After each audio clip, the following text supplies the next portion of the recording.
Top quality और consistent performance के लिए सिर्फ सिल्वर पंप नाम याद रखना।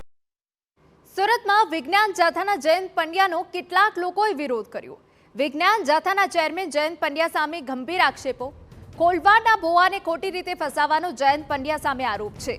જિલ્લા એસપી કચેરી ખાતે જયંત પંડ્યાના પોસ્ટરો સાથે વિરોધ। 24 જુલાઈએ જયંત પંડ્યા ભોવાના ઘરે ગયા હોવાનો દાવો। મહિલાને પરિવારથી દૂર કરવાના આક્ષેપ સાથે જયંત પંડ્યાએ ભોવા સામે ફરિયાદ કરી હતી। વિધિના નામે મહિલાને ફસાવી હોવાનો ભોવા સામે આક્ષેપ કર્યો હતો। મહિલાએ જયંત પંડ્યાએ ભુવા સામે કરેલા તમામ આક્ષેપ ફગાવ્યા। સાસરિયાના ત્રાસથી ઘર છોડ્યું હોવાનો મહિલાએ દાવો કર્યો। જયંત પંડ્યા ખોટી રીતે બદનામ કરી રહ્યા હોવાનો મહિલાનો આક્ષેપ।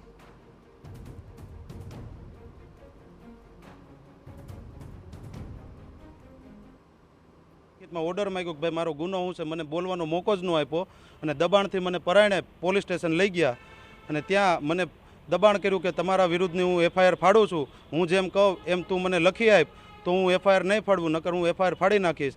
એ જેમ બોલતા ગયા મારી પાસે લખાવતા ગયા અને મારી સાઇન કરાવીને મારી પાસે ખોટે ખોટું દબાણ કરીને સોગંદનામું લખાવરાયું હતું।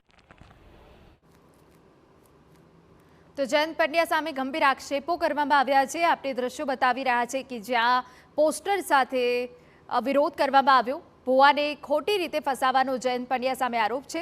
ભારત દેશ સનાતન ધર્મનો દેશ છે।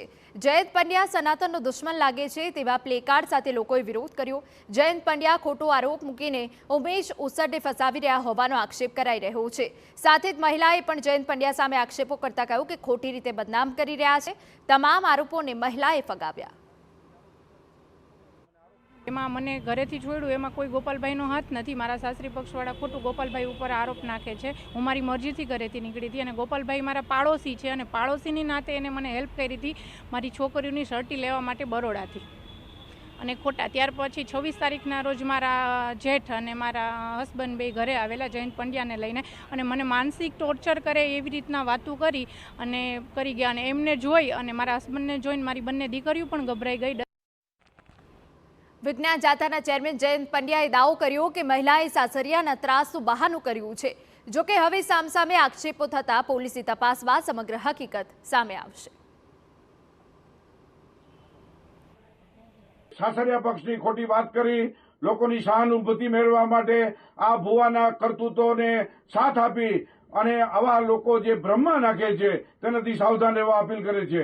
આ ભુવો છે મામાદેવનો ભુવો છે અને પોતે માંડવામાં જાય છે, લોકોને ગુમરાહ કરે છે। કહેવાતા સનાતનીઓથી સાવધાન રહેવા પણ લોકોને અપીલ કરે।